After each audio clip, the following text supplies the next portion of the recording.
Boeing کا آغاز امریکی ریاست واشنگٹن میں ایک لکڑی کی کمپنی کے طور پر ہوا۔ پچھلے 100 سالوں میں اس میں اضافہ ہوا، یہاں تک کہ آج یہ ایرو اسپیس کی ایک بڑی کمپنی ہے۔ بوئنگ کا بڑا مینوفیکچرنگ کمپلیکس اس کا اپنا ایک چھوٹا سا شہر ہے۔ 30,000 سے زیادہ لوگ یہاں کام کرتے ہیں، جبکہ کمپنی کی عالمی سطح پر ملازمین کی تعداد 1,70,000 ہے۔ لیکن 5 سالوں میں کئی مسائل کے سبب بوئنگ بحران کا شکار ہے۔ حادثات اور سنگین غلطیاں، جن کے نتیجے میں جان لیوا حادثات بھی ہوئے۔ حفاظت اور معیار میں سرمایہ کاری کے بجائے بوئنگ نے بچت کو ترجیح دی۔ حفاظتی طریقہ کار کو محدود کرنا، ملازمتوں میں کمی اور اجرتوں میں 10 سال سے کوئی اضافہ نہیں۔ 737 میکس کے 2 مہلک حادثات پیش آئے، جس کے بعد اس جہاز کے بیڑے کو عارضی طور پر گراؤنڈ کر دیا گیا۔ جنوری سن 2024 میں ٹیک آف کے چند منٹ بعد دروازے کا پینل اڑ گیا۔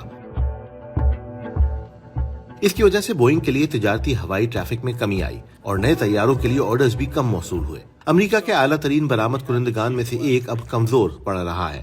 ہر 3 ماہ بعد $4 بلین سے زیادہ نقد کا نقصان۔ تاہم کمپنی کے لیے اب بھی مثبت چیزیں موجود ہیں۔